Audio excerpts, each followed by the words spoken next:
नमस्कार विद्यार्थियों, स्वागत है आपका ओनली यूपीएससी पर। यह है आपकी हिस्ट्री की तीसरी क्लास। इससे पहले 2 क्लास हो चुकी हैं, जिसमें हमने पहली क्लास में इतिहास की भूमिका, इतिहास क्यों पढ़ते हैं, पाठ्यक्रम में क्या है, इन सारी चीज़ों को समझा था।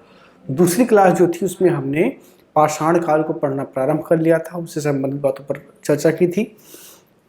अब तीसरी क्लास में पाषाण काल में जो पूरा पाषाण काल है उसके वर्गीकरण को हम पढ़ेंगे, जिसकी चर्चा मैंने पिछली क्लास में कर दी थी कि हमें अगली क्लास में यही पढ़ना है। ठीक है, तो जो पूरा पाषाण काल है आपका, वो 5 लाख वर्ष पूर्व से प्रारंभ होता है और वो समाप्त होता है 10,000 वर्ष पूर्व, क्योंकि 10,000 वर्ष पूर्व के बाद में आपका मध्य पाषाणिक काल शुरू हो जाता है। ठीक है, तो जो पूरा पाषाणिक काल है इसके 3 वर्गीकरण हैं: निम्न पूरा पाषाणिक काल, मध्य पूरा पाषाण काल और उच्च पूरा पाषाण काल। ठीक है, और इनका जो सामयिक वर्गीकरण है वो भी यहाँ पर मैंने लिख दिया है, मेंशन कर दिया है। निम्न पूरा पाषाण काल 5 लाख से 50,000 वर्ष पूर्व तक माना जाता है। 50,000 से 40,000 वर्ष के बीच में आपका मध्य पूरा पाषाण काल है और उच्च पूरा पाषाण काल आपका 40,000 से 10,000 वर्ष के बीच में पाया जाता है। ठीक है, तो चलिए अब सबसे पहले हम निम्न पूरा पाषाण काल को समझते हैं। हर काल की अपनी विशेषता होती है। ठीक है, और विशेषता जब हम पाषाण काल में देखते हैं तो पाषाण काल में ये देखते हैं कि कौन कौन से हथियार उस वक्त बनाए गए थे, या यूँ कहें कि कौन कौन से औजार उस वक्त बनाए गए थे। क्योंकि जो मानव था वो संग्राहक था, वो उत्पादक नहीं बना था, वो अपने भोजन का संग्रह करता था जानवरों को मार करके। ठीक है, तो उसके बारे में ज़्यादा जानकारी आपको और नहीं मिल सकती है। जैसे वर्तमान में अगर कोई बात करे कि समाज के बारे में आप लिखना शुरू कीजिए तो बहुत सारी चीज़ें हैं लिखने के लिए। आप फूड पर लिखने लग जाएंगे तो बहुत सारे प्रकार के फूड हैं, दुनिया भर रेस्टोरेंट हैं और अलग अलग जायके हैं। ठीक है, अगर आप परिवहन पर लिखने लगेंगे तो परिवहन के बहुत सारे साधन हैं। तो अब हम बहुत डेवलप्ड हैं, उस दौर से बहुत डेवलप्ड हैं। लेकिन वो जो दौर था जहाँ पर इंसान केवल और केवल अपना पेट भरने के लिए जानवरों को मारता था, तो महत्वपूर्ण चीज़ें क्या थी? वही औजार थे, वही हथियार थे जिससे उनको मारते थे और अपना भोजन संग्रह करते थे। ठीक है, तो हम ये समझने की कोशिश करते हैं कि उस वक्त कौन कौन से हथियार प्रयोग किए जाते थे और वो बनते कैसे थे। इनसे कई बार सवाल परीक्षाओं में पूछा गया है। ठीक है, कि वो कैसे बनते थे, क्या है कोर संस्कृति, क्या है फलक संस्कृति और क्या है ब्लेड संस्कृति। ठीक है, जो आपका निम्न पूरा पाषाण काल है ये कोर संस्कृति है। अभी मैं समझा रहा हूं कि ये इसका मतलब क्या होता है। कोर संस्कृति है, ये आपका फलक संस्कृति है, यानी कि जो आपका मध्य पूरा पाषाण काल है ये फलक संस्कृति है, और जो आपका उच्च पूरा पाषाण काल है ये ब्लेड संस्कृति है, ब्लेड संस्कृति है। ठीक ना, अब इसका मतलब क्या होता है ये समझ लीजिए। पत्थर जो है वो कहाँ से आता है? पहाड़ों से आता है। ठीक है, और नदियां भी आपकी, अधिकतर नदियां जो उत्तर भारत की हैं वो कहाँ से निकलती हैं? पहाड़ों से निकलती हैं। दक्षिण भारत में जो नदियां हैं वो किसी झरने से, किसी पठार से, किसी पहाड़ से ही निकलती हैं। ठीक है, तो जैसे मान लीजिए ये कोई नदी है एक, ठीक है ना, ये नदी है जो पहाड़ों से नीचे धरातल की ओर उतर रही है। अब इसमें कोई बड़ा पत्थर है, अगर वो जो है नदी के सहारे नीचे आ रहा है तो वो जब टूटता है, आप कल्पना कीजिए पत्थर जब टूटेगा तो वो जो है कुछ नुकीले आकार में टूटेगा। ठीक है ना, ऐसा तो है नहीं कि शेप बना करके टूटेगा, एकदम गोला आपको मिल जाएगा। ठीक है, तो होता क्या है कि ये पत्थर जब नीचे धीरे धीरे आता है तो किनारों से टकराता हुआ आता है, इन किनारों से टकराएगा ये बार बार, और जब टकराएगा तो उसके कोने क्या होंगे? झड़ जाएंगे, फूट जाएंगे, टूट जाएंगे। तो धीरे धीरे अपना शेप जो है गोलाकार करना शुरू कर देता है, और जैसे धरातल के पास वो पहुंचता है तो लगभग गोलाकार स्थिति में आ जाता है। ठीक है ना, ये देखिए गोलाकार स्थिति में आ जाता है। कई बार आपने देखा होगा कि जो नदी का बेसिन होता है, जो नदी का बेसिन है, जब आप उसके किनारे पर जाते हैं तो आपको एकदम चिकने चिकने पत्थर मिलते हैं। ठीक है, वो आप कहते हैं कि प्रकृति ने पत्थर बनाया है या ऊपर से बरसे हैं, ऐसी बहुत सारी बातें हम नॉर्मली करते हैं। उसका रीज़न यही है कि वो पहाड़ों से उतरता है धीरे धीरे टकरा टकरा करके, वो एक जो है जैसे होता है कि लकड़ी खुरदुरी होती है तो उस पर रंदा चलाया जाता है उसको चिकना करने के लिए, तो प्रकृति स्वयं रंदा चलाती है उसको चिकना करने के लिए। ठीक है, तो जब ये पत्थर यहाँ पर पहुँच जाता है तो ये एकदम गोल आकार का हो जाता है, ठीक है, और ये एकदम चिकना हो जाता है। इस पत्थर को पेबुल कहते हैं। क्या कहते हैं? पेबुल कहते हैं, ठीक। या ये गोलाश्म होता है, यानी कि गोले के नुमा एकदम से होता है। क्या होता है? गोलाश्म होता है। इन्हीं पत्थरों का प्रयोग उस वक्त के जो मानव थे वो करते थे, आदि मानव जो थे उस वक्त के करते थे, और इन्हीं से वो अपने औजार और हथियार बनाते थे। उनके पास जो औजार होते थे वो क्या थे? चौपड़ थे,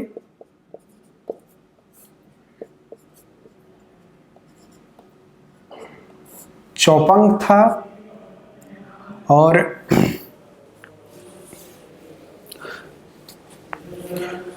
चॉपिंग होता है। ये चौपंग नहीं होता, चॉपिंग होता है।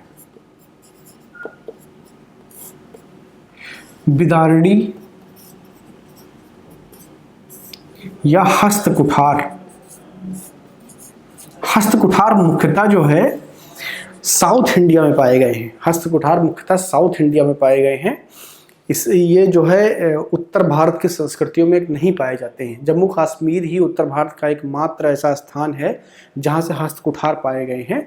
बाकी जगहों पर आपको हस्तकुठार नहीं मिलते। हस्तकुठार आपको चेन्नई में मिलेंगे और कर्नाटक में मिलेंगे। उत्तर भारत में जो है प्रागैतिहासिक काल में हस्तकुठार नहीं पाए गए हैं मूलतः, ठीक है। तो ये जो हथियार हैं ये कैसे बनेंगे? तो ये गोलाकार जो पत्थर प्राप्त हुआ, आपको जिसे आप पेबुल कहते हैं, ठीक है, इसी पत्थर का प्रयोग करते हैं इन औजारों को बनाने के लिए। तो इसे तोड़ते हैं, ठीक है, इस पत्थर को तोड़ते हैं। तो ये जो टूटा हुआ भाग है, जो इस पत्थर का ये टूटा हुआ भाग है, इसे फलक कहते हैं। इस टूटे हुए भाग को ही फलक कहते हैं। और इन फलकों का जब प्रयोग करके औजार बनाया जाता है तो वो क्या कहलाती है? फलक संस्कृति कहलाती है। कैसी संस्कृति? फलक संस्कृति। और ये जो केंद्रीय भाग इसका बच गया, जो ये वाला पार्ट है, ठीक है ना, ये वाला जो पार्ट है, जो केंद्रीय भाग है, इसे कोर कहते हैं। ये कोर संस्कृति को रिप्रेजेंट करता है। तो जब इस पेबुल या गोलाश्म पत्थर को तोड़ा जाता है और उसके केंद्रीय भाग को प्रयोग करके औजार बनाए जाते हैं तो वो कोर संस्कृति कहलाती है। और जब उसके ऊपरी पार्ट को, यानी कि जिसे आप फलक कह रहे हैं, उससे औजार बनाए जाते हैं तब वो फलक संस्कृति कहलाती है। अब आप ये सोचेंगे कि इसमें क्यों इसको बनाते थे, इसमें अंतर क्या है? ये थोड़ा सा इस पर और ज़्यादा इसकी परतें खोलने की ज़रूरत है ताकि बात और आसानी से समझ में आए। देखिए, कोई भी जो संस्कृति होती है वो अपने प्रकृति और उसके रहन सहन से जुड़ी होती है। कोई भी जो उसमें काम हो रहा है वो अनावश्यक नहीं होता है, ठीक है। जो कोर होता है, पत्थर का जो कोर होता है वो बहुत मजबूत होता है। किसी भी ठोस पदार्थ का जो कोर होता है वो सबसे ज़्यादा मजबूत होता है, ठीक है। तो ये जो कोर है इसका इस्तेमाल निम्न पुरापाषाणिक काल में इसलिए किया जाता था क्योंकि उस वक्त ये कौन सा पीरियड है? ये दोनों हिम युग का पीरियड है। और हिम युग में बहुत बड़े बड़े विशालकाय जानवर पाए जाते थे, तो उनको मारने के लिए मजबूत हथियार की जरूरत होती थी। इसलिए कोर संस्कृति के हिसाब से औजार बनाए गए, ठीक है। जैसे ही आप मध्य पुरापाषाण काल में आते हैं तो ये एक लंबा पीरियड है, करीब 4 लाख जो है ये 5 लाख से 50,000 के बीच में ये है। और एक लंबा टाइम पीरियड बीतने के बाद में हिमयुग लगभग समाप्ति की ओर जा रहा है, तो जानवरों की आकृति भी छोटी हुई जो है, उनका आकार छोटा होता हुआ चला गया। तो जब उनका आकार छोटा होगा तो कमजोर होंगे तो उनको मारना आसान होगा। इसीलिए अब जो हथियार हैं वो किससे बनने लगे? फलक से बनने लगे। ये फलक वाले हथियार जो हैं ये शार्प ज़्यादा होते थे क्योंकि ये हल्के होते थे, इनको चलाना आसान होता था, लेकिन ये बहुत बड़े जानवरों को नहीं मार सकते थे। लेकिन हिमयुग की समाप्ति तक जानवरों का आकार जो है छोटा होता चला गया, इसलिए इनको मारना इन फलक वाले औजार से आसान हो गया, इसलिए फलक संस्कृति आ गई, ठीक है। तो फलक के हिसाब से आपके औजार बनने शुरू हो गए। यहाँ भी वही जो है औजार है, यहाँ पर खुरचुनी आपको मिल जाती है मध्य पाषाण काल में, बेधनी मिलेगी, इसे पॉइंटर कहते हैं, ठीक है। बाकी ये आपको मिलेंगे बिदारणी और हस्त कुठार, यहाँ भी मिलेंगे आपको, लेकिन बस अंतर ये है कि जो निम्न पुरा पाषाण काल है इसमें कोर का प्रयोग किया जा रहा है, और जो मध्य पुरा पाषाण काल है इसमें फलक का प्रयोग किया जा रहा है, ठीक है ना। अब कुछ एक विशेषता है जो इसको अलग बनाती है, उसको देख लेते हैं और उसके बाद में हम फिर आगे बढ़ते हैं और मध्य पुरा पाषाण काल और उच्च पुरा पाषाण काल की विशेषताओं को देखते हैं। थोड़ा सा इनके चित्रों को अगर आप ध्यान रखेंगे तो जो है आपके दिमाग में लंबे समय तक चलेगा। देखिए आपका जो दिमाग है वो चित्रों को ही पहचानता है, वो फैक्ट को याद नहीं रख सकता है, वो केवल चित्रों को पहचानता है। तो चॉपर की जो आकृति होती थी वो कुछ इस प्रकार होती थी, ठीक है। ये नीचे जो है ये पकड़ होता था जिससे पकड़ते थे उसे, और ये ऊपर जो नुकीला वाला पार्ट है इसी से प्रहार किया जाता था, यानी कि ये धारदार होते थे, इसमें धार होती थी, ठीक है। चॉपर होते थे इस तरीके से। चॉपिंग जो है वो कुछ इस प्रकार से होते थे, इसमें दोनों तरफ से धार होता था, नीचे पकड़ने वाला नीचे होता था, और ताकि जब ये उसको मारे किसी भी तरफ से अगर जानवर को लग जाए तो जानवर मर जाए, इसलिए इस तरीके से इसको बनाते थे। हस्त कुठार जो है वो कुल्हाड़ी के आकार का जो है होता था। हस्त कुठार जो है वो कुल्हाड़ी के आकार का लगभग होता है। ये हस्त कुठार है आपका, इस आकृति में हस्त कुठार आपके पाए जाते हैं।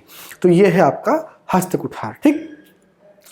अब ये कहाँ पर पाए गए हैं, कई बार इनसे सवाल पूछ लिया जाता है, तो इनके जो कुछ स्थान है मैं बोल दे रहा हूँ, उसको आप लिख लीजिए। चौतरा एक स्थान है जम्मू कश्मीर का, वहाँ पर हस्त कुठार भी मिले हैं और आपके चॉपर और चॉपिंग भी मिले हैं, यानी कि वही एक ऐसी जगह है जहाँ पर आपको दक्षिण भारत के और उत्तर भारत की दोनों संस्कृतियों का एक सम्मेलन जैसा बनता है, वहाँ पर दोनों पाए गए हैं, ठीक है। इसके अलावा कोतवार पठार जो कि शिवालिक श्रेणी में है और वर्तमान में वो किसका पार्ट है, पाकिस्तान का पार्ट है, वो इंडिया का पार्ट नहीं है। वहाँ पर ये पाषाणकालीन निम्न पूरा पाषाणकालीन ये हथियार प्राप्त हुए हैं। कोतवार पठार, ठीक है, ये भी जम्मू कश्मीर का हिस्सा है, लेकिन ये वर्तमान में पाकिस्तान के हिस्से में है, ठीक है। लिद्दर नदी घाटी, पहलगाम, जम्मू कश्मीर, यहाँ से भी निम्न पूरा पाषाणकालीन ये हथियार प्राप्त हुए हैं। चॉपर और चॉपिंग, राजस्थान का मरीभूम या डिंडवाना, राजस्थान का मरीभूम या डिंडवाना, ठीक है। इसको आप नोट करते हुए चलेंगे, मैं वहाँ पर जगह के अभाव में आपको बोल के बता रहा हूँ। इसके अलावा महाराष्ट्र का निवासा, ठीक है। तो महाराष्ट्र के निवासा से भी ऐसे हथियार मिले हैं, चॉपर और चॉपिंग। और यूपी की बेलन नदी घाटी, ठीक है, बेलन नदी घाटी जो कि मिर्जापुर में स्थित है, वहाँ से भी मिले हैं। और एमपी के भीमबेटका और टी नरसिंहपुर, ठीक है, एमपी में भीमबेटका और टी नरसिंहपुर।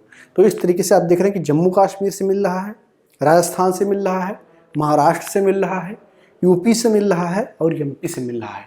तो ये उत्तर भारत के और मध्य भारत के वह राज्य हैं जहाँ से निम्न पूरा पाषाणकालीन हथियार प्राप्त हुए हैं। ये प्रागैतिहासिक काल है, यानी कि इतिहास का शुरुआत का एकदम से ये जो है चरण है, यहाँ से प्राप्त हुए हैं। इसके अलावा जो फलक संस्कृति है आपकी, वो मध्य पूरा पाषाण काल में शुरू होती है। फलक संस्कृति में खुरचुनी आपको मिलेगी। अच्छा, एक चीज़ यहाँ पर और नोट करने वाली है कि जो निम्न पूरा पाषाण काल है, इसमें जो पत्थर इस्तेमाल होते थे वो क्वार्टज थे। क्या? क्वार्टज, ठीक है, क्वार्टज। लेकिन मध्य पूरा पाषाण काल में केवल क्वार्टज के ही नहीं बनाए गए, क्वार्टज के भी बनाए गए, और उसके अलावा फ्लिंट, चर्ट, जिस्टर, यानी कि जिस्पट, अलग अलग प्रकार के पत्थर हैं, इनको प्रयोग करके बनाया गया, ठीक है। तो मध्य पूरा पाषाण काल में आपको खुरचनी है, बिधनी है, इसे पॉइंटर कहते हैं, ये जो है इस प्रकार से कुछ दिखाई देती थी। यहाँ पर महत्वपूर्ण चीज़ क्या है कि ये फलकों से बनाए जाएंगे, इसीलिए इसको फलक संस्कृति कहते हैं। खुरचुनी ये कुछ इस प्रकार की जो है एक ब्लड टाइप का ये होता था, और इसमें इस प्रकार से खुरचुनी टाइप का ये होता था। इसका प्रयोग पशुओं के ऊपर खाल जब उनको काटते थे उनके खाल को साफ करने के लिए इसका प्रयोग किया जाता रहा होगा, ऐसा इतिहासकार मानते हैं। ठीक है, तो ये है आपकी खुरचनी जो कि फ्लक संस्कृति के अनुसार से बनाई जाती थी। ठीक, इसका भी जो स्थान है मध्यपुरा पाषाण काल का, वो महाराष्ट्र का निवासा है जो कि प्रवरा नदी के तट पर है, और चिरकी और हथनौरा यानी कि 3 स्थान है जहां से मध्यपुरा पाषाण काल के औजार प्राप्त होते हैं। निवासा महाराष्ट्र, चिरकी और हथनौरा। ठीक है, इसके बाद में जो आपका उच्च पुरा पाषाण काल है या जिसे ब्लेड संस्कृति कहते हैं। ठीक है, ब्लेड इस प्रकार के आकार का जो है एक हथियार था, ये धारदार होते हैं और इसमें ये जो है इस प्रकार से कुछ ये ब्लेड जो है जैसे वर्तमान में आप ब्लेड देखते हैं लगभग उसी प्रकार के थे, और ये किससे बनाए गए थे? पत्थरों से बनाए गए थे, इसीलिए पूरा पाषाण काल में आप इसको पढ़ रहे हैं। ठीक है, ब्लेड संस्कृति। अब इसके बारे में जो है थोड़ी और जानकारी आप लिख लीजिए। ब्लेड संस्कृति के भी जो तत्व हैं वो कहाँ मिलते हैं? बेलन नदी घाटी में मिलते हैं, भीमबेटका में मिलते हैं, टी नरसिंहपुर में मिलते हैं। ठीक है, इसके अलावा ये वो पीरियड है जब हिम युग जो है वो समाप्ति की ओर है और होमोसेपियंस का उदय हो रहा है। होमोसेपियंस का उदय हो रहा है और हिम युग की समाप्ति हो रही है। ये कौन सा पीरियड है? जब हिमयुग समाप्त हो रहा है और होमोसेपियंस का उदय हो रहा है। इसी के साथ साथ जो है चित्रकारी और नक्काशी मानवों ने प्रारंभ कर दी थी। ठीक है, चित्रकारी और नक्काशी, और इसका जो जानकारी कहाँ से मिलता है? भीमबेटका से, भीमबेटका से मिलता है। ठीक है, भीमबेटका से इसकी जानकारी मिलती है। सबसे पहले चित्रकारी भीमबेटका में ही की गई, जिसकी जानकारी आपको यहाँ से मिलती है। यानी कि आप कल्पना कीजिए कि उच्च पुरा पाषाण काल से ही चित्रकारी प्रारंभ हो गई थी और नक्काशी के भी बहुत सारे प्रमाण वहाँ से मिलते हैं। बेलन नदी घाटी के लोहदहा नाला से अस्थि निर्मित एक मातृ देवी की मूर्ति भी प्राप्त हुई है। यानी कि अस्थि में जो है नक्काशी कर करके उसे एक देवी का स्वरूप दे करके बनाया गया है। तो नक्काशी के भी बहुत सारे प्रमाण मिलते हैं। तो ये है आपका पूरा पाषाण काल, जिसके अलग अलग कालखंड हैं। निम्न पुरा पाषाण काल, मध्य पुरा पाषाण काल और उच्च पुरा पाषाण काल। इसको आपने इस क्लास में समझ लिया। अगली क्लास में हम बात करेंगे मध्य पाषाण काल की और उसके बाद में नवपाषाण काल। नवपाषाण काल जैसे ही समाप्त होगा सिंधु घाटी सभ्यता प्रारंभ हो जाएगी, फिर उसे पढ़ेंगे। सिंधु घाटी सभ्यता के बाद में वैदिक सभ्यता आता है, फिर उत्तर वैदिक काल आता है, उसके बाद में फिर जैन और बौद्ध धर्म, फिर गुप्ता पीरियड, यानी कि वो पूरा एक इतिहास है जिसे आप पढ़ेंगे। ठीक है, चलिए मिलते हैं अगली क्लास में, बात करेंगे मध्य पाषाण काल की। इस क्लास में इतना ही। अगर कुछ समझ में ना आया हो या कुछ आपको बहुत जटिल लगा हो या कोई सवाल आपके दिमाग में हो तो उसको कमेंट बॉक्स में लिख करके जरूर पूछ लीजिए, उसका जवाब अगली क्लास में हम दे देंगे। धन्यवाद। मैं मानस मिश्रा, द न्यूज ओशन का मैनेजिंग डायरेक्टर, आपके लिए एक ऐसी पत्रिका पहली बार आई है जो सिर्फ सच दिखाएगी। कृषि कानूनों पर मचा है घमासान, हो रही हैं मनगढ़ंत बातें। मैं अंकित मिश्रा, पढ़िए मेरा आर्टिकल इस मैगजीन में फैक्ट के साथ। यूपीएससी के एस्पायरेंट समझे हर मुद्दों को गहराई में जाकर के। इस नए लेख में आपको मिलेगा नए संसद भवन के निर्माण से संबंधित सारी जानकारी। मैं विशाल यादव, अब तक आप लोगों ने हमें टीवी पे देखा, लेकिन अब हमारे लेख आपको दिखेंगे इस मैगजीन में। मैं Ranjit Prasad, reporter the news ocean. हम आपको दिखाएंगे किसान आंदोलन के बीच में जिहादी कांड। सब्सक्राइब करें द न्यूज ओशियन, खबरों का समंदर।